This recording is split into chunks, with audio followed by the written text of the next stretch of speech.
I just want to say good evening to everyone and thank you for being here tonight. Welcome to our virtual open house for the Master of Science and Data Analytics Engineering program here at George Mason. Super glad to have you and excited to get started. I'm going to go ahead and go over the agenda tonight, if that's okay with everybody. Just a quick overview of the evening. We're going to meet our presenters who will share very valuable information about the online program. You'll get a better understanding about the program, why you should choose George Mason, curriculum details. We're also going to learn about industry trends. I'm super excited about that too. And what does the online classroom look like? We get a lot of questions about that. So I love to hear this part and love, that they get to share that with you too. We're also going to learn about the admissions requirements. And end with questions and answers. So we highly encourage you, to participate, ask those questions, and appreciate you being here tonight. Please feel free. You can actually we'll go over the next slide here, how to participate. Honestly, I feel like a lot of times it's easiest just to put it in the chat. They're easy to see. I'm sometimes the raise your hand feature will work for these, sometimes they won't. So if it's not working for you, feel free to put it in the chat. And we're just excited that you're here tonight and excited to share more information with you about the data analytics program. And without further ado, I'd like to introduce you to our presenters, Dr. Jim Baldo and Bernard Smith and Mary. Thank you all so much for joining us tonight. And I'm going to go ahead and hand it over to Dr. Baldo, and y'all can introduce yourselves if you don't mind.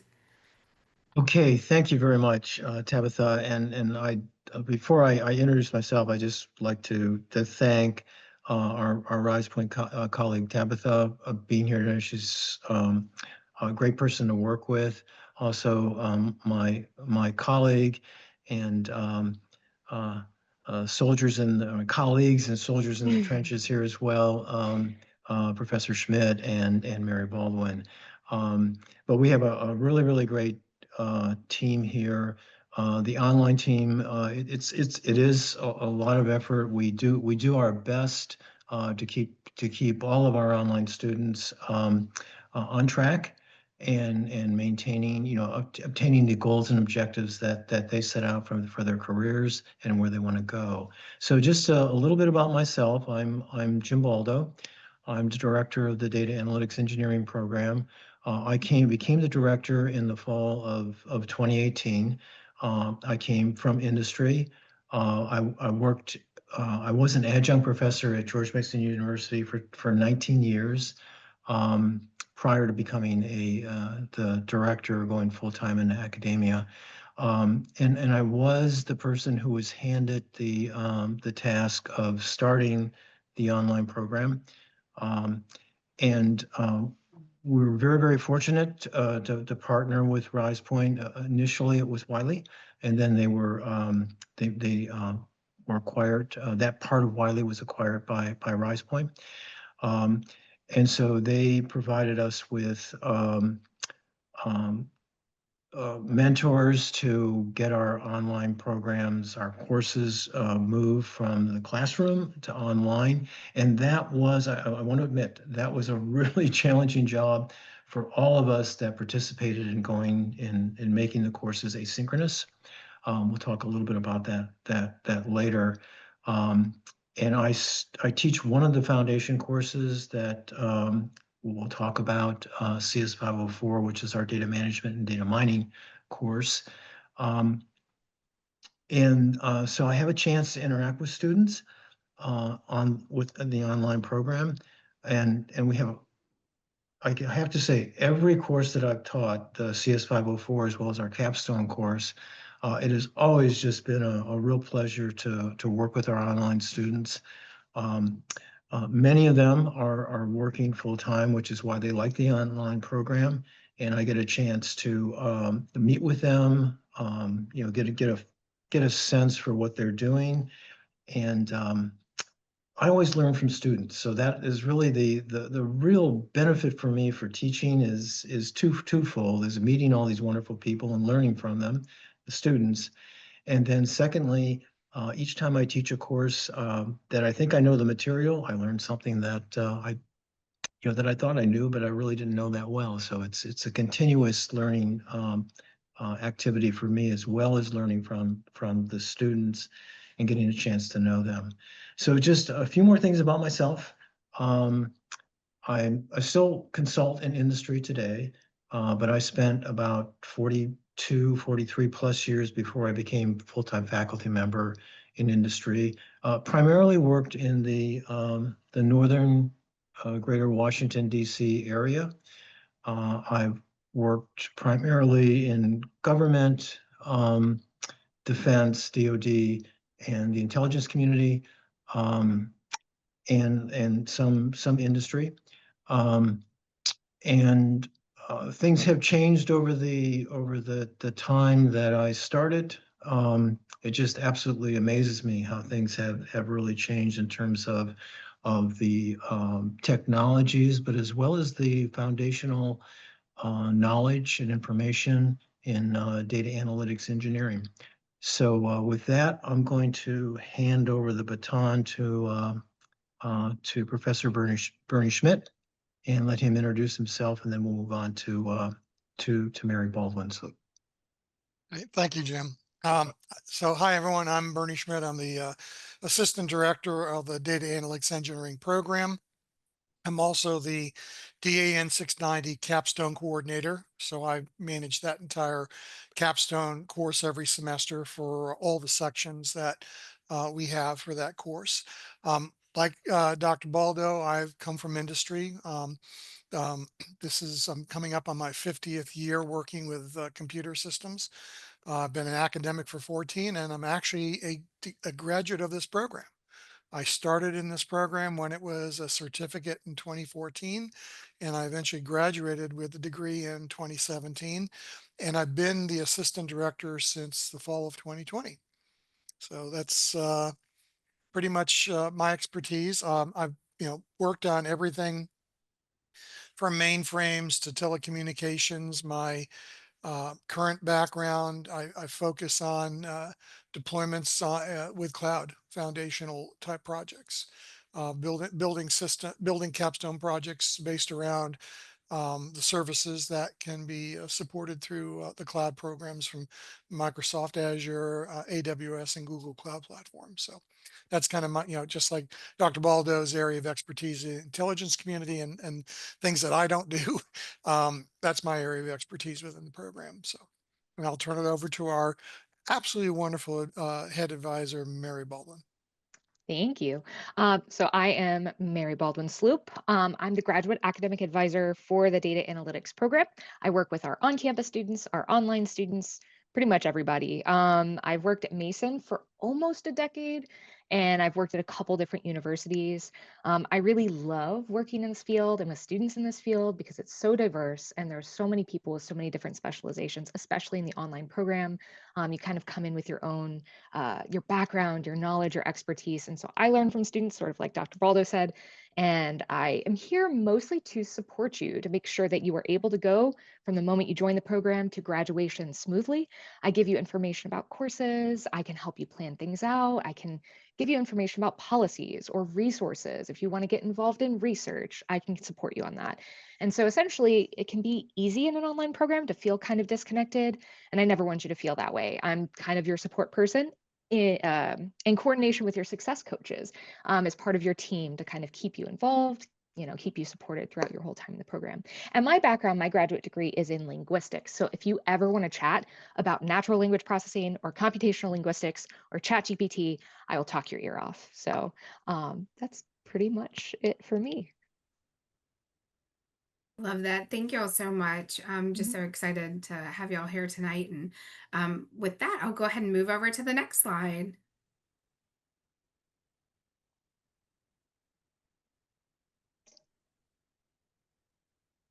And I wasn't sure who wants to take this area here, I but yeah. yeah, I can take a stab at it, but certainly going to let um, um, Professor Schmidt and Mary talk to this as well. But one thing that I do want to to point out is, and since, with the exception of one of you is in St. Louis, and most of you here are in the Northern Virginia area, George Mason is the largest public university in the state of Virginia. And it has grown. It's still considered a young university. I mean, it's not 200 years old or anything like that, and still considered a young university. But it has really acquired a lot of prestige in the last couple of decades. And what brings that prestige is certainly it's done a lot of excellent. It has a lot of excellent colleges and schools in it. Some world-class researchers in it, and that's certainly important. But the thing that you want to always consider are the students, your alumni. And we have some really, really excellent alumni. And both Professor Schmidt, Mary, and I, when you graduate, that's not the end of our relationship. We really want to keep you here with us for the rest of your career, because most of our students, in fact, I would say all of our students, all of our graduates, all of our DAE and alumni are lifelong learners. And I'm sure that if most of you are probably think back just maybe a month ago even, but 6 months ago, there's new technologies that have come on the landscape that you're using in your workplace or something that you're studying. And it's just absolutely amazing how fast these technologies are being adopted. It used to be that we had, like maybe 10 to 15% of the engineering community were early adopters, the high risk takers. Okay, we're going to use some new technology. And so these people were considered, out on the fringe, operating on the fringe. Today, I think we're all out on the fringe, consuming new technologies. Professor Schmidt mentioned some work that he's been doing in AI. Specifically, he's done quite a bit of work, like with LLMs with the capstones, and this has just been, it changes and things are moving rather quickly. And Mary can also attest to the fact that she gets all sorts of queries about, hey, can I take this particular class? And the classes that Mary is constantly trying to keep up to date on. Their syllabuses are changing to keep up with the technologies, the skills that are needed to take some of those courses. So it keeps Mary, not only does she have a lot of students, the good news is she has a lot of students, so she gets all this exposure and she builds this incredible a data set in her head. And then at the same time, she has a lot of, it's a challenge to keep up with everything that's going on. So what our program provides, and Professor Schmidt mentioned that he started in 2014 with the certificate program. The program was 10 years old last fall. And if just a little bit about programs in universities is that normally you create a program to take care of a particular need. And then after that need is fulfilled over a period of time, then the programs usually wane and drop down in size and eventually become absorbed maybe into a department or something like that. We are multidisciplinary. We're not a department, but we're a multidisciplinary program. And I can't keep track of all the courses that we have now. You'd have to talk to Mary about that. It's probably close to 100 or even maybe over 100. Oh, definitely over 100. Yeah. And we keep adding them on. Actually, Mary was instrumental when she's a linguist by education, and she actually brought a concentration into our program in computational linguistics, which it's a very specialized analytics program, but we wanted to get it in here to make that offering to our students and to offer those courses. And we'll say a little bit about the offering of the courses from the online versus the on-campus. There are some constraints with respect to that, but we do our best to package things. The program was considered unique when it was started in 2014. And the principle of it was to be a one of its kind, in the fact that there's a lot of great, excellent programs in the country. You might see business analytics. So a lot of business schools will have business analytics. They do a great job. Um, you'll see them in healthcare, College of Medicine, or in the College of Science. They'll have specific analytics programs, and even in our engineering school. And we don't compete with these. There's a lot of analytics in the various engineering fields, like civil, uh, ops research, systems engineering, biomedical engineering. And so the thing that we try to do here is that we focus in on general foundational principles of data analytics engineering. And I did a survey about 4 or 5 years ago where I went off and looked at the syllabus. I tried to find in engineering programs, analytics programs that I thought might be similar to ours. And so I would look at their course catalogs, and we still have, because of this broad, because we cut across in the College of Engineering and Computing, we have 2 schools, engineering and computing. And then our program spans out to the College of Business, the business school, the business college, and we go over to our health and policy school.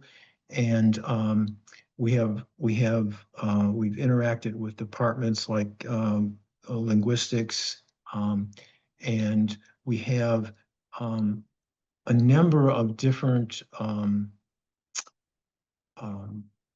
relationships across George Mason University that we use in our capstone program. So we're about as diverse as you can be. And that's a really, really good thing when you're producing data analytics engineers that are going to be generalists. You want to be able to give them the tools and the skill sets that they can work with subject matter experts. They can help get jobs done. They work in teams. And so we give them the core sets of skills. So that's the way we sort of the format, and that's how it was designed. We do get some recognition, with respect to ranks being rated and whatnot. One recent one that came up the last couple of months was also in terms of cost. We were rated as one of the best values in terms of online programs in terms of cost. And I know that that's important.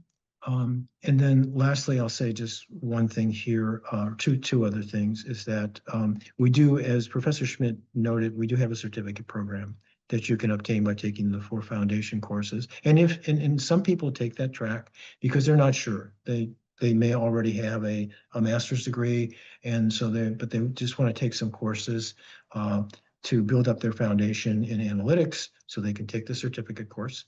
They can get a certificate, and that certificate is data analytics engineering, George Mason University. You have that certificate. But you can also continue on if you decide, hey, I think I'm going to go get the master's. Those 4 courses that you've taken, you can take additional. You can move on and take the 6 courses. One last thing, and this is a recent thing that has just occurred. We have moved the program. We were on the Fairfax campus. We have moved the program down to Mason Square, which is in our Arlington location, our Arlington campus. And there's a brand new building down there called the Fuse. That is where my office is right now. Professor Schmidt is on the Fairfax campus. We have him there because we still have students that come by in the Fairfax campus, but Professor Schmidt also comes down to the Fuse building as well. But if you have a chance, if you do, regardless of what you do with the program, you want to stop by the Fuse building, look me up. I'm on the 7th floor. My office number is 7324, and so feel free to drop in, shoot me an email or something like that, but so make sure that I'm going to be there. And I'd love to talk with you if you have any particular questions or anything like that. So I should let both Mary and Professor Schmidt, if you want to add on some more things about the program, because I know you have a lot to, I didn't cover everything there. The only thing I want to throw on, having been a graduate of this program, is a lot of one of the questions I get a lot is, what is the difference between data analytics engineering and a data science curriculum? And it's very much like the difference between an IT curriculum and a computer science. One focuses on applied, one focuses on theoretical. And so most data science programs focus on the theory. Um, and being an us being in an engineering school, we're very much focused on the applied. For example, your last course in your program is the capstone course. And by the way, I will say right up front, um, for the online program, your first 9 courses are all asynchronous online. Your last course, the capstone, is synchronous online, meaning so it's a change in modality there. But you work with a team of 5 or 6 students, and you apply yourselves over the course of the 15-week semester to doing a real world data analytics engineering problem.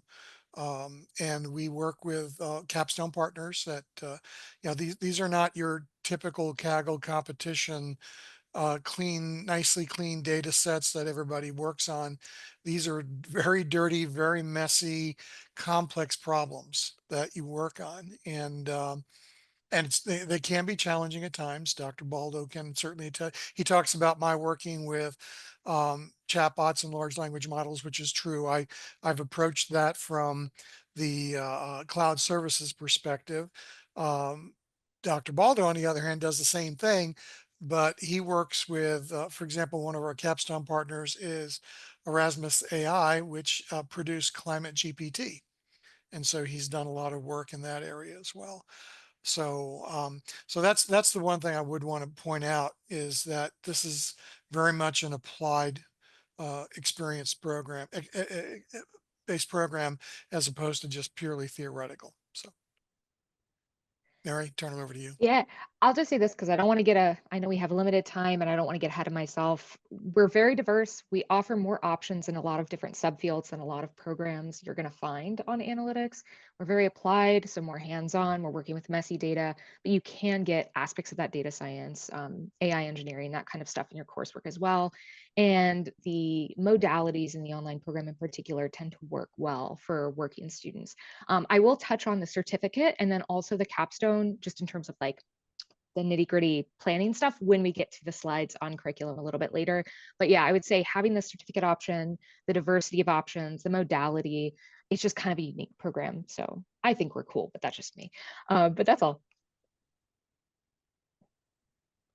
Thank you so much. I'll go ahead and move to the next slide.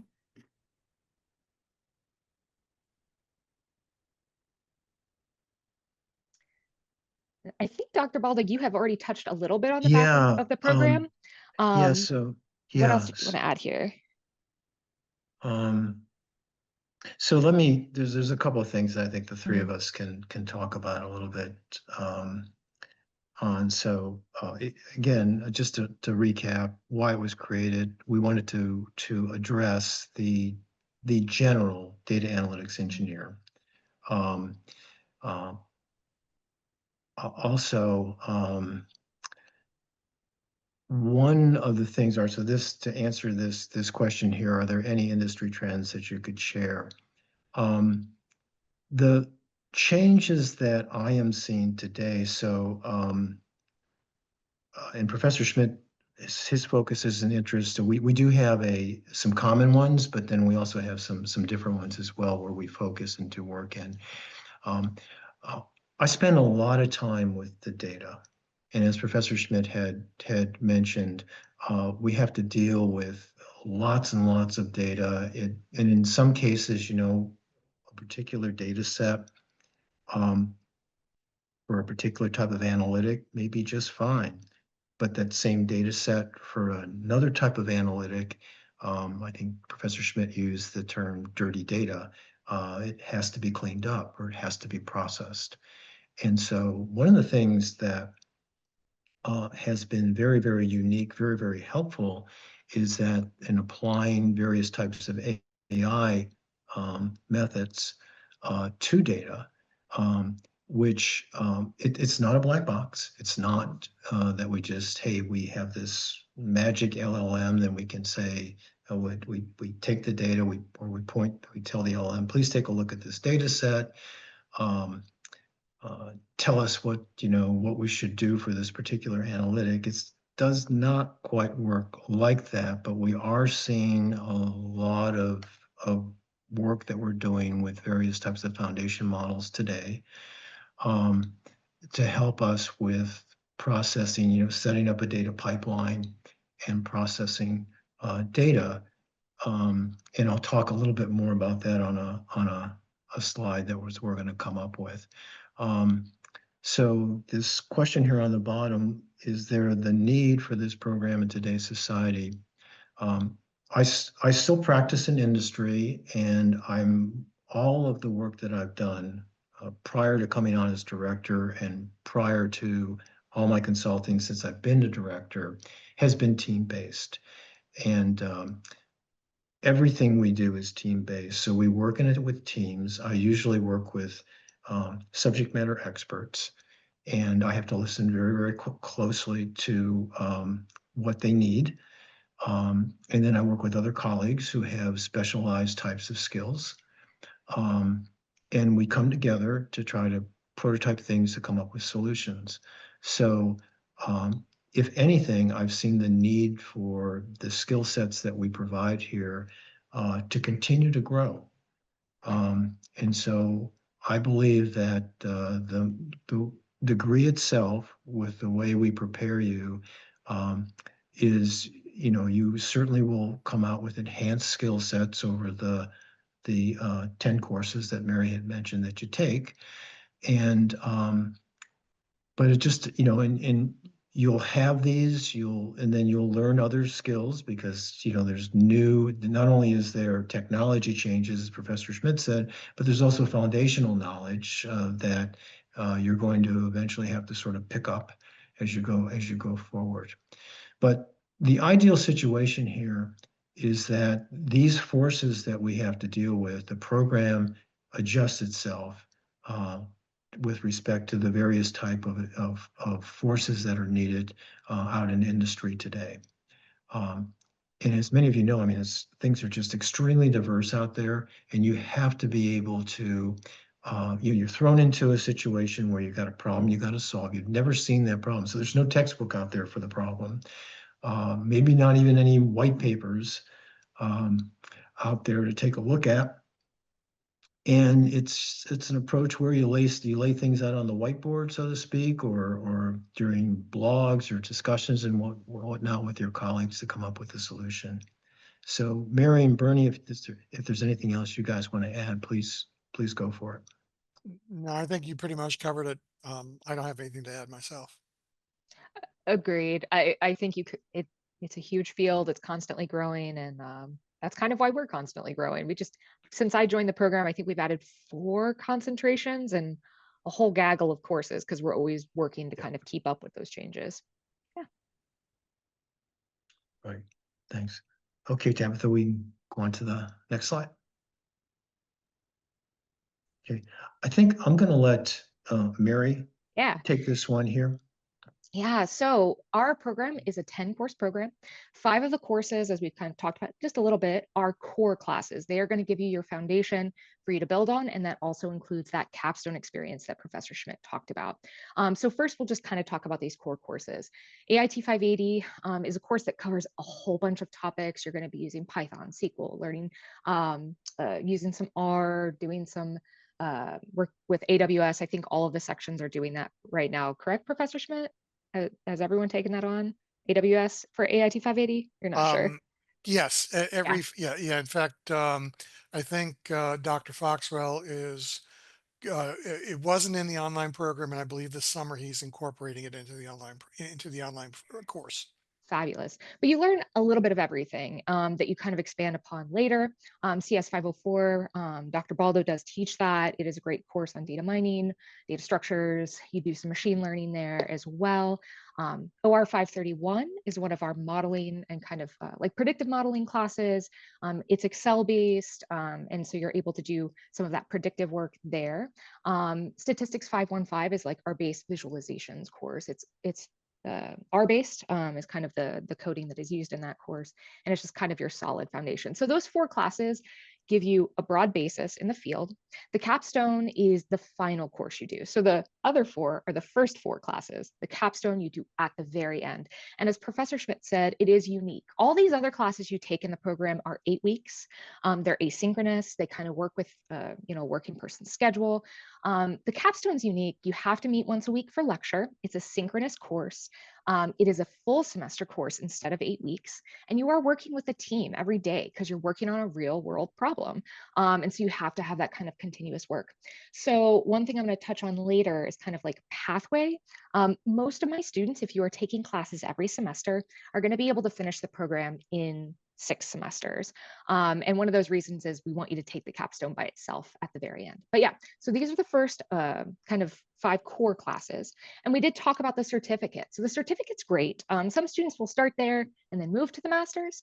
But another thing you can do while you're in the program is declare the certificate alongside the master's. And so for folks who maybe are looking to get a pay raise because they got another credential, or you're looking to shift jobs, you're able to get the certificate declared and actually awarded after you finish just these first 4 classes: AIT 580, CS 504, OR 531, and STAT 515. So you get that credential just on the way to the master's.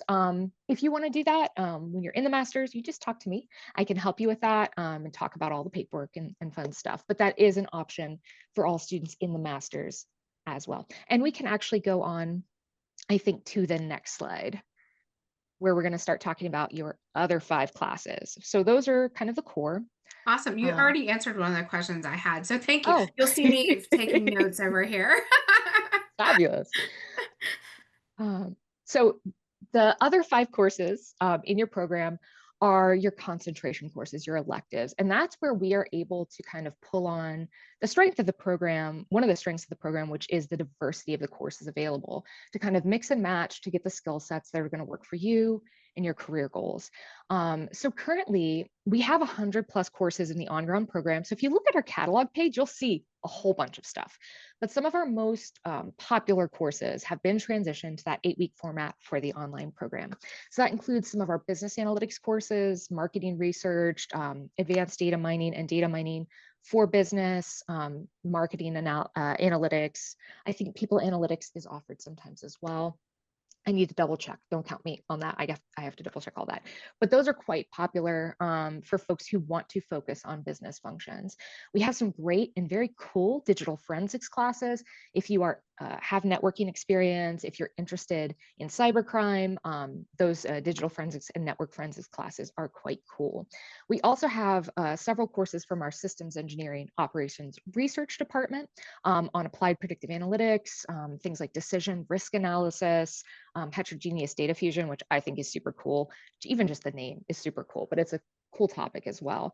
And those are pretty intensive. They give students really good skill sets in terms of decision, risk, predictive modeling. If you're interested in finance or anything with risk, honestly, these can be quite good classes. And then we have courses from our IST department. And this is where we have a lot of classes in machine learning, deep learning, natural language processing, and then also like more data engineering skills, classes like AIT 614, which goes over a lot of things like SQL, Hadoop, Pig, Hive, Apache Spark kind of tool sets. And so you kind of get a mixture of different skill sets there. There's a lot of options to choose from, honestly. And that's where I come in, kind of talk to you about those, compare and contrast what you would learn in them, and kind of put together a schedule that works for you so that you get the skill sets that you want and need. And as I did say before, most students, if you are studying as many classes as you can take each semester, you'll finish in 6 semesters. The reason for that, the first 4 semesters, you can typically take 2 classes a semester. They're going to be 8-week classes back to back, so you're never studying more than 1 class at a time, which makes it a little bit easier to manage when you are working or just have a busy schedule. In your final 2 semesters, you generally will take like your final elective in one, and then your capstone by itself in the last semester. Now, if you have questions about that kind of course ordering, please let me know. Taking the capstone by itself is pretty important, especially if you're working full time, just so you have all the time to kind of put towards it, because it is pretty intensive. It's good for that reason, but it's time consuming. Did I miss anything for curriculum, Professor Schmidt, Dr. Baldo, that you want to talk about? Wanted to just mention one thing Mhm. here. The courses that Mary was going over, that you really want to take advantage of the advisor. We are very fortunate to have a professional advisor, and the wealth of knowledge, because and the very important thing that Mary had mentioned was plan, and you can work with her to to construct a plan that will allow you, because some of these courses may require you to take one course before the other, and it's not that all of them are like that, but there are some that are like that. So you want to sort of plan things out. Um, and Mary has been through so many of these pathways, and even with these courses here, there's a lot of pathways, obviously, that you can take. And also, she mentioned, as Mary mentioned, 5 electives. And so you want to plan out, well, which ones do I want to take? Which ones are important to me? And I think that's a big decision, because uh, you have to, there's the 5 foundation courses, and then so you really want to, and talking it through with somebody like Mary, and you can always ping Tabitha, Professor Schmidt, or myself as well, if you want to talk through some of this stuff. But the planning, I think, is really, really important today, and especially in this program here, is making sure that you get what you want out of the program. Because like I say, there's lots and lots of different pathways that you can take here. So anyways, yeah, no, I think you did a good job, Mary. Bernie, Can I do you throw have anything? Oh, go ahead, Mary. No, I wanted to throw one last thing in. I didn't mention DANE 698. That's our elective, which is independent research. I strongly recommend that for students who think they may want to do a PhD in the future, or if you're working in a field, you have subject matter expertise, and you have a topic you're really interested in. Doing independent research can be a really good option for one of your electives. And then I think, I hope I'm saying your name right, Helene in the chat did ask about mechanical engineering and financial engineering classes. That's kind of where I was talking about the difference between our catalog page, which has those concentrations, and the online program. So not all the courses have been transferred to the online program. What I'd ask is maybe like send me an email. You can reach out to the datamine at gmu.edu email, and we can talk about the courses you were interested in financial engineering or mechanical engineering, to kind of get a feel for what works for you, since those classes have not been converted to the online format. There may be options, but we should probably just chat. I'll put the program email in the chat for you. Bernie, I'm sorry if I cut you off, if you had anything you No, wanted to no, add. no, you didn't at all.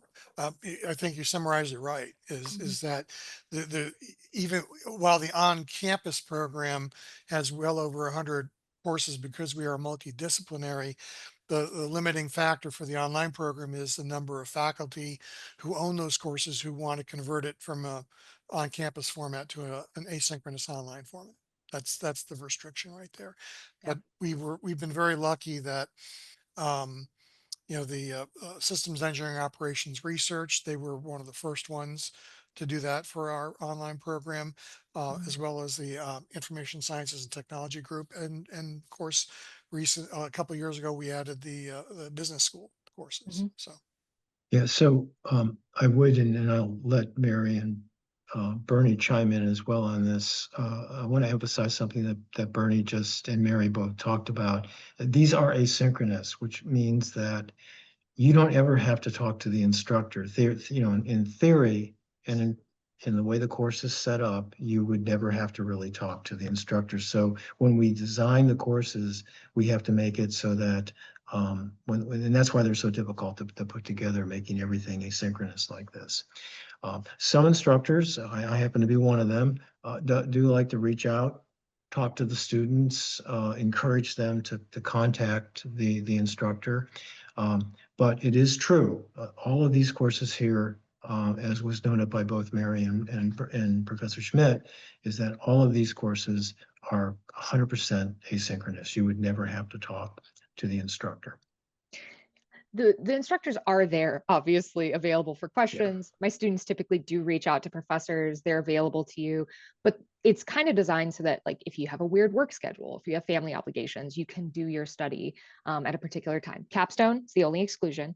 And Yeah. this does kind of tie in with Jewel. You asked whether there are live lectures.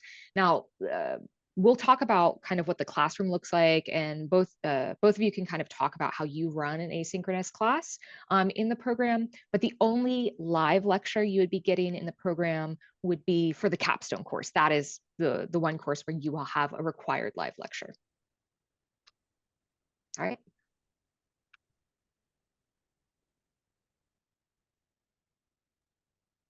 Okay, so I'm going to talk a little bit about some trends, and this trend has been here for a little while, but it goes back to all of the various types of data sets or data sources that exist in the world today. And then what do we do with all that data? It's continuously growing, and it sort of makes things difficult, especially for the analytics teams when they need data. And we typically, in many cases, it's very costly and time consuming for us to go off and get data, get it in the appropriate form that we can use it for a particular analytic. And as I had noted earlier, sometimes for some analytics, that data set may be good just the way it is. You can pull it out of the lake, you can use it. And in other cases, there's a considerable amount of things that we have to do to it. A lot of engineering, like feature engineering and things like that, that we got to do to it, conditioning, balancing it, making sure that it's not biased, making sure that it hasn't been poisoned in any way. I mean, there's a plethora of things that we have to do. So what we're seeing right now is that we're seeing the creation of what's called the data product. Okay, so the world today as we see it is there's a lot of data in Excel spreadsheets or in spreadsheets in general. And these create somewhat of a problem, although the spreadsheets are very powerful, very useful. They're not going away. They're gonna remain for many years from now. But what we're looking at right now is trying to make this sort of this notion of a data product where we wrap it with a lot of metadata to describe what it is. We also have an ability to sort of say, here's some sort of a metadata that can talk about the data product's quality.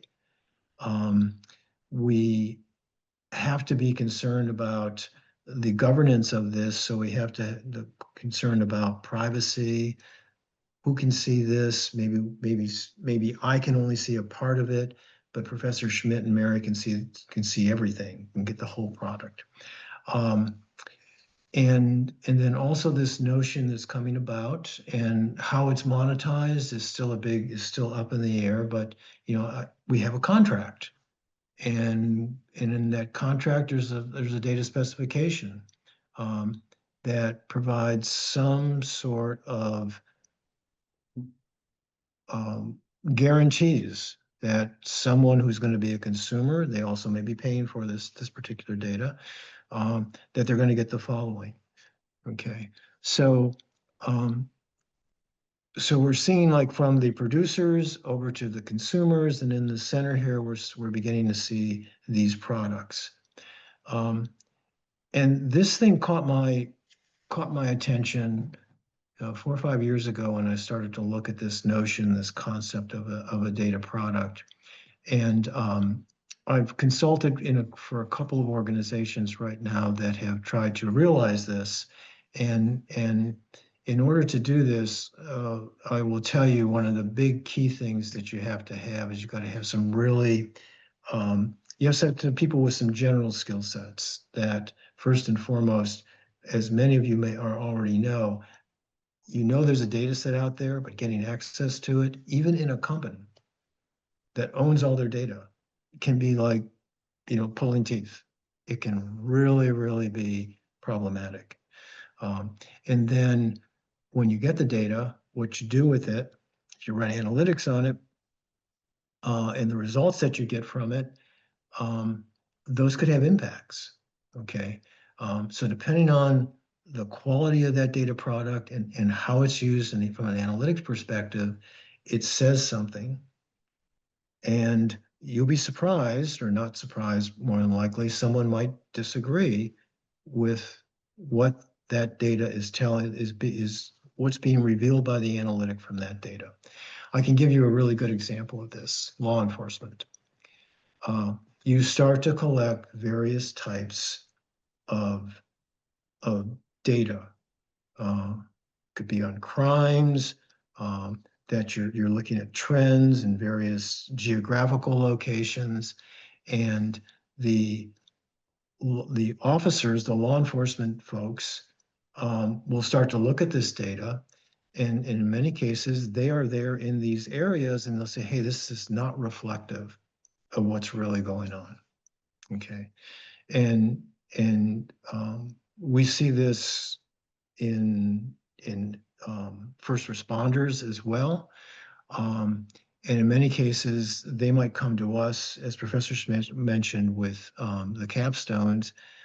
We might have first responders that give us data where they're going out, first responders like medic teams, and they've already done analytics, and they give the data to us just to sort of as a test case.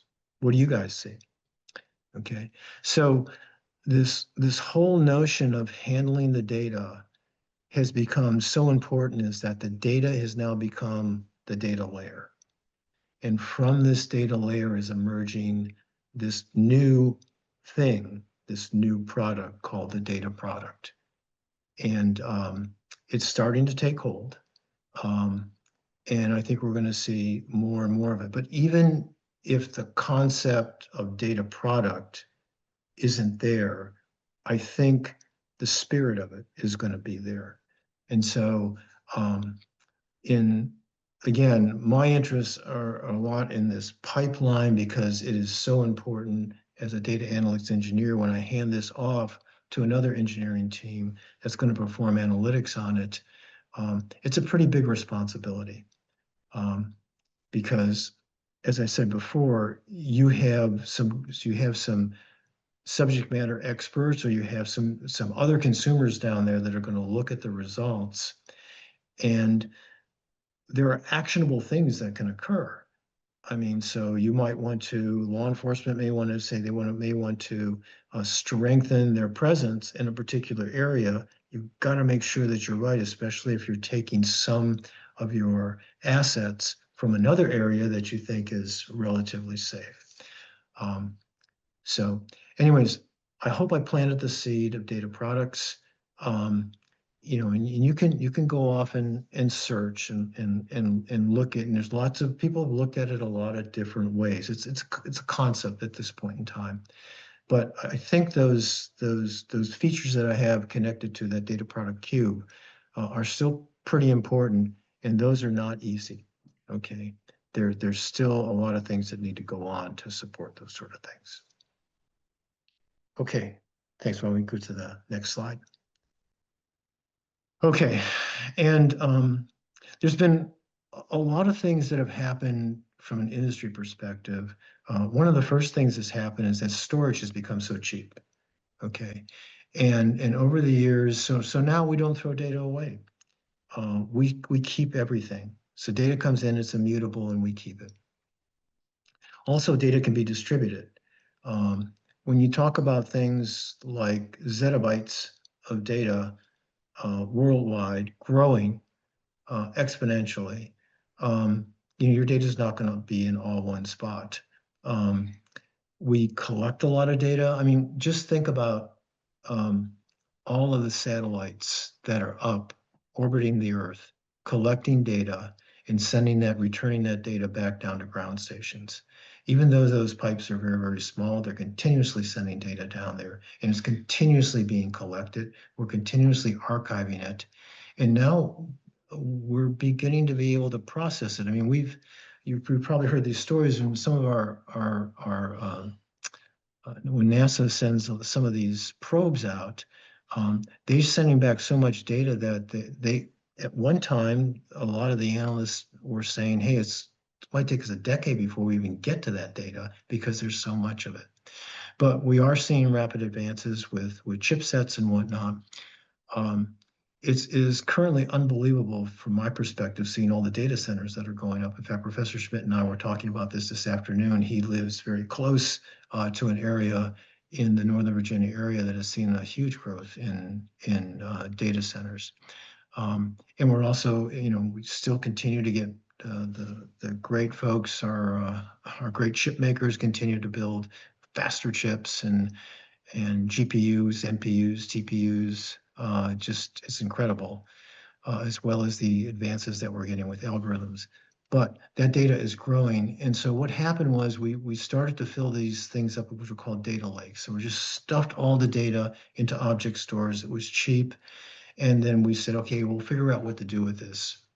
Professor Schmidt will figure out how to get all this data out of those lakes. And what happens is those lakes sometimes get polluted because we were throwing everything in there. And so then we decided to evolve into what was called the data lake house, where we had some structured storage back there with things like, we had good warehouses, good relational databases, no SQL things, things that people were really taking care of. But it seemed to be, again, very centralized. And finally, this notion, and this is a concept, data mesh is a concept. Somebody said, hey, for years, we've had these HR systems, we've had these financial systems, we've had these business development systems, on and on and on, all these various tools that were taking care of special domains of data. And when the data mesh architecture came out, one of the founding principles of it was that it said, hey, leave that data with the domain experts. And then put an umbrella, so to speak, and I'm generalizing this quite a bit, put an umbrella on this that will allow those accessibility to those various domains through the data mesh architecture. And so the real important things with the data mesh architecture that I have here, one is at the top, you see governance, federated governance. And what we mean by that is that these data domains are federated, and we have governance that allows access to them so that we don't violate. So you got policy that gets converted into some sort of enactable or enforceable governance. So there's security, there's privacy. I spent, just to give you an example of how important this is, I was on sabbatical for 2 years over to the Department of Homeland Security, and I came in, I started in May of 2022. In July of 2022, I had 3 or 4 data sets that I wanted to bring into their cloud. So I was told, hey, you got to go to our privacy office, and I did. Now I left the Department of Homeland Security in May of 2024, and my data set forms were still being processed by that entity. Okay. And it's just that there is so much risk because they have to go through legal and whatnot for the data sets that I wanted to use. It's a tough problem. So that governance, it's important that an organization has a handle on that. And then at the bottom is that when somebody needs a data set, when an analytics engineering team needs a data set, they would prefer, instead of having to come to me and say, hey, this is what I need, and I ask all these I got to go through this elicitation session and say, hey, is it this type? What about this and what about that? What you'd like to have is all these data products there that you can go in from a self-service perspective, look at the specification, look at the data specification, look at the data contract, and then pick your data sets. Hey, just go in there, and then it knows it's Jim Baldo. This is what Jim's allowed to have, and it gives me this. So we've been seeing there's just a lot of technologies that are supporting this. Databricks had started out with a proprietary standard that they were offering up, and then the Apache Foundation came up with this thing called the Iceberg. And so what it does is it provides the data in a tabular form in these materialized views.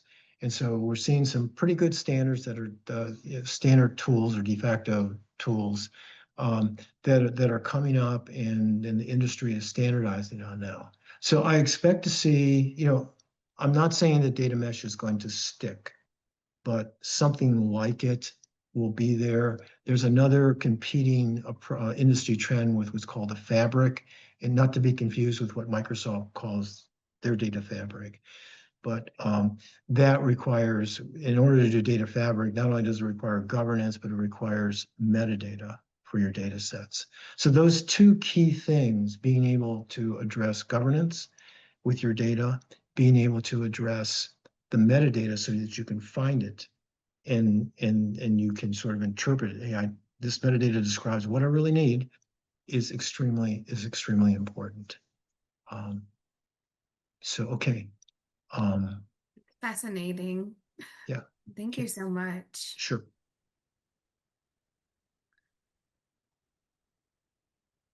Now we're going to talk about, what does the online classroom look like? Okay, well, I'll say a few words on this since I do teach the CS 504 online course. And I'll let Professor Schmidt add into this because he's in the process. We, up until the spring of this year, we were using Blackboard as our online, actually, as our course tool. And we switched over now to Canvas. There's certainly some commonalities, but there's certainly some differences. So now all of our courses starting this summer are taught off of the Canvas platform. But the online program, the course, and the courses vary with this. I can tell you for the foundation course for CS 504, which is our data mining, our data management, data mining course, I have 8 modules in it because we have 8-week sessions. So I have 8 modules in it. And in each of the modules, it's very structured. And so all of the courses are set up this way based on modules. And then in those modules, you'll have things like videos. You might have some links to go off and look at reading material. There may be some,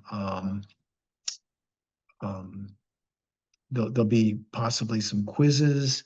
Some of the videos, they test your knowledge. So you go through part of the video, it stops, you ask a couple of questions, just to test your knowledge to make sure that things are sinking in. And sometimes then there's assignments. In CS 504, I try to make most of the assignments. I try to give you some exercises where you get some experience, because the experience across the students that are in there is quite diverse.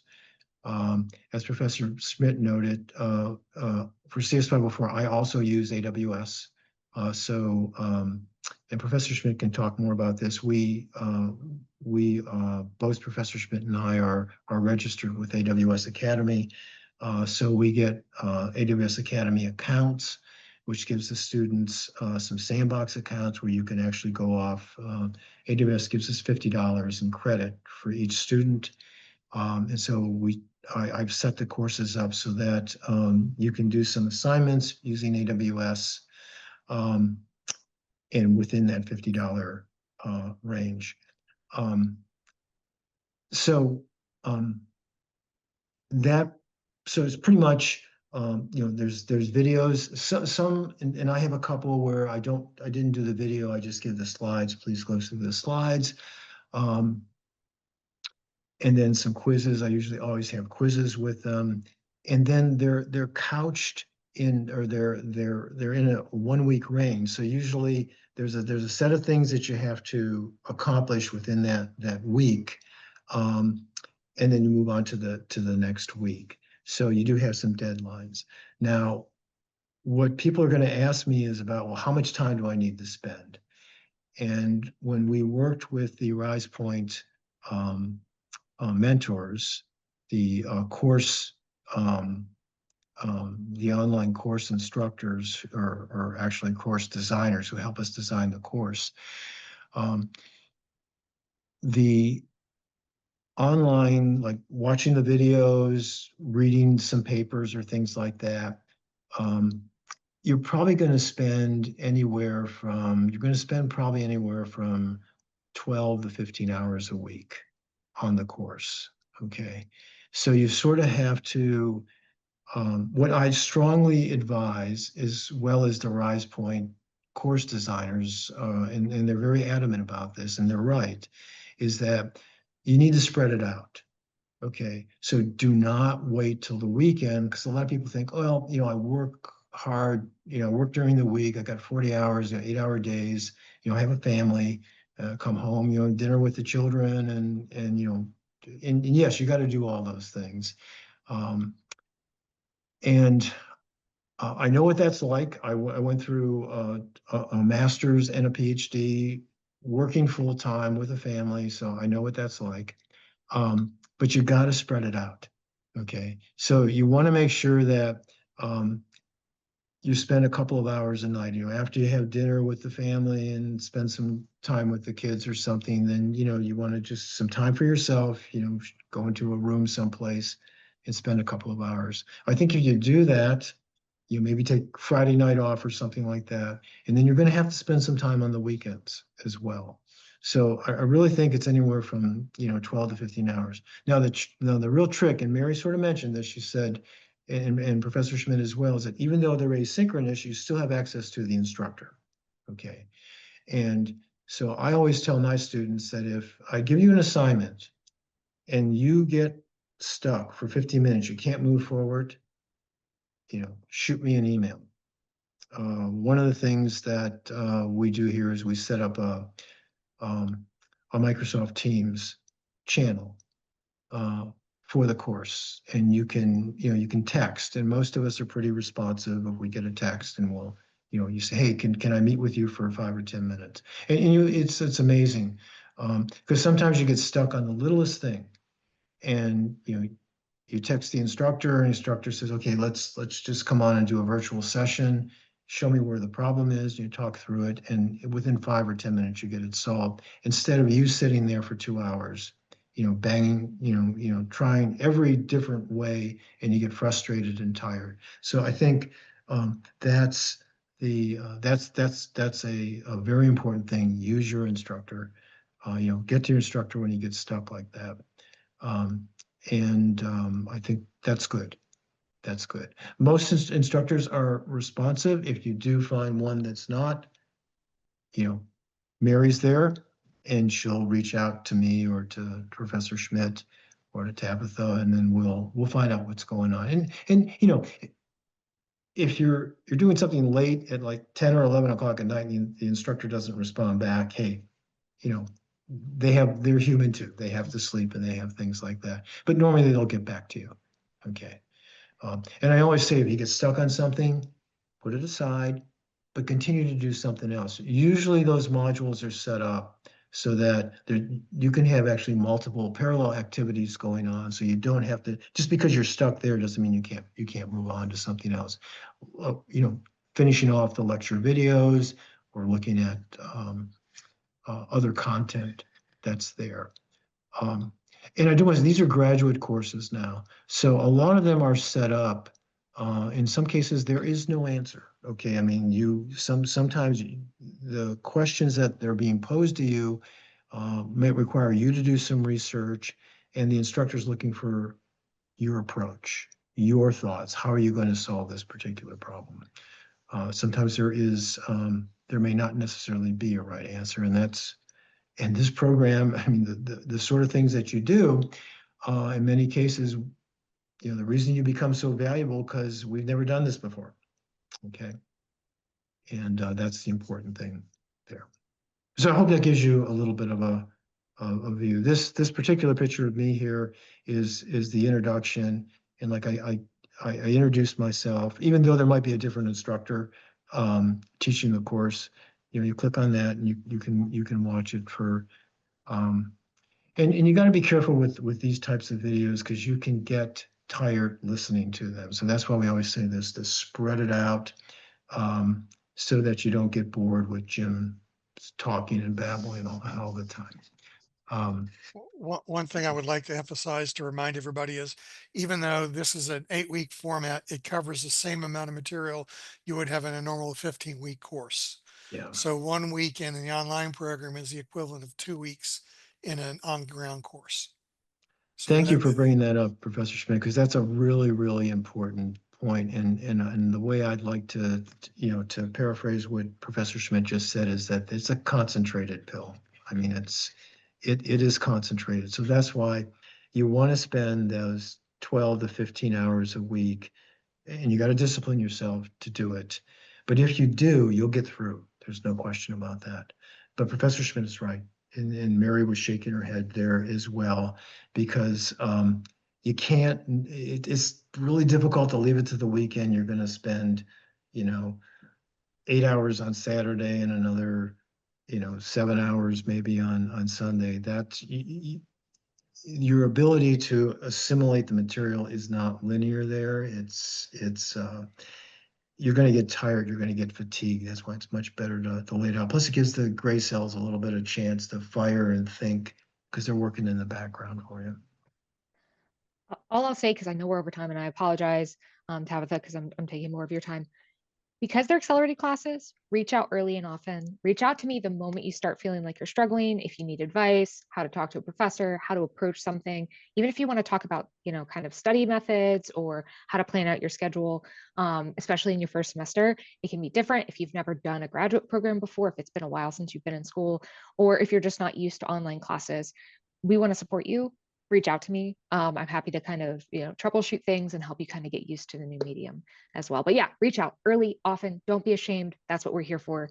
Ask for help when you need it. Okay. And I'd like to emphasize what Mary just said, because Mary is truly your lifeguard. I mean, she's out there with the binoculars, but she doesn't see everybody because she can't. There's just a lot of things, contact her and let her know.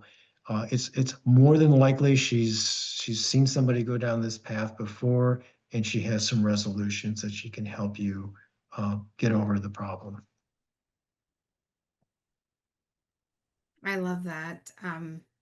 That's honestly, like, I'm the first line. And I'm always talking about calendar blocking and communicate. They don't know if you're not talking. That's, I'm always, promoting that as well. I'm a big fan of calendar blocking myself. Yeah. So with that being said, here is my slide. As enrollment coordinator, that is what I and my team do for you. We support you through the application process to get you into the program and help you through that process. So we have a fantastic team. And just, we all love what we do. I know students that have worked with me, I tell them all the time, I love my job. I love getting to be that stepping stone to their future. I'm just going to go over briefly and thank y'all for hanging with us and have been able to hang out still. As far as the application process goes, I'll be honest, it's very, very easy. They make it easy. That's what you have us here for, is to help you through each step of the way as well. One of the things that, of course, you need to start the application process. That is through the online portal at George Mason. And our team has all of the materials, all of the information to support you through that process. You do need your transcripts. a letter of recommendation. Now, for the certificate program, you do not need a letter of recommendation, but you do for the master's. An experience grid that's not listed on here, but that is something that it's not out there on the electronic application, but we provide it for you. That's an important part of the application as well. Um, and then a personal statement. I always tell my students, tell us why. Why are you wanting to come to George Mason? Why are you wanting to do this program? Where do you see it taking you? They want to know you. I always tell people it's kind of like an interview on paper. Share who you are and why this program is a good fit for you, and why you're looking to get started at George Mason. So we're super excited to help you through that process.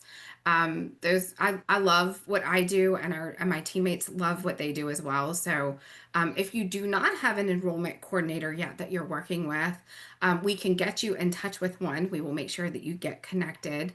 I'll be sharing the contact information on the next slide, but we are happy to help you through the process.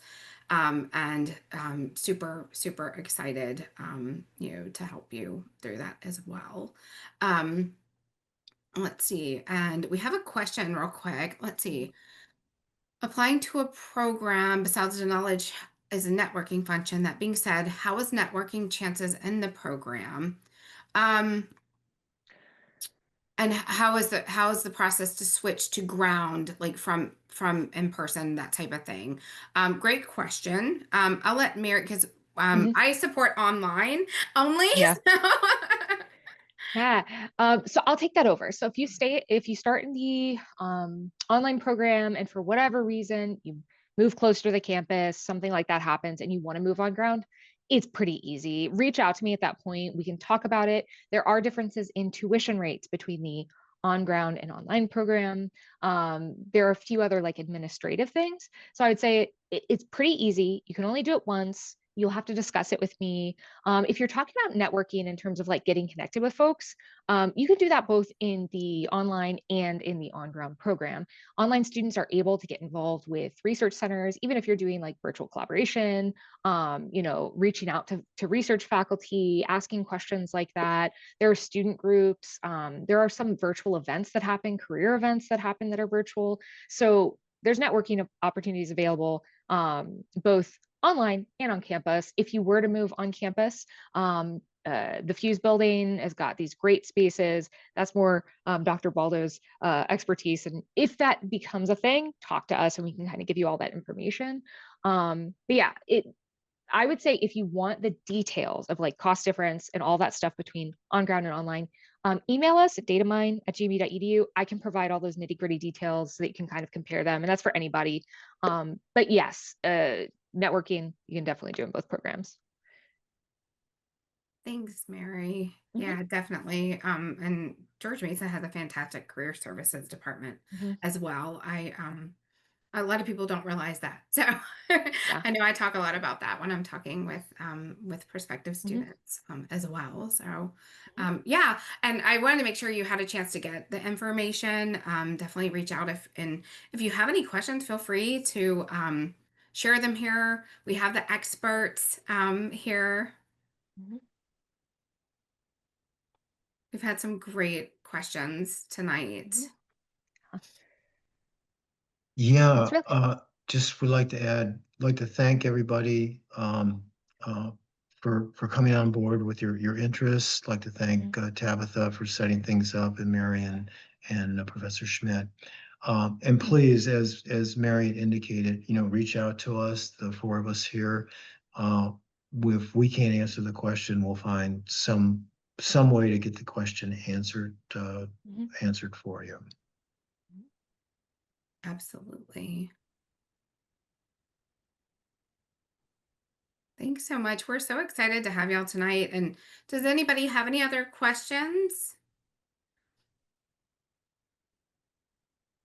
I had a few, but they got answered throughout the presentation. So That's a good thing. Yeah. yes, absolutely. And Absolutely. we all love to talk, so don't hesitate to reach out. And thank you all for listening to us for so long. And thank you, Tabitha, for running Yes, everything and being you're so wonderful, welcome. helping students coming into the program. Yeah. Absolutely. I love it. It's so much fun. Yeah. And thank you. Thanks, Thank you, everybody. Thank you. everybody. Yeah. Have a good Bye. evening. Stay cool. Yes. Bye-bye.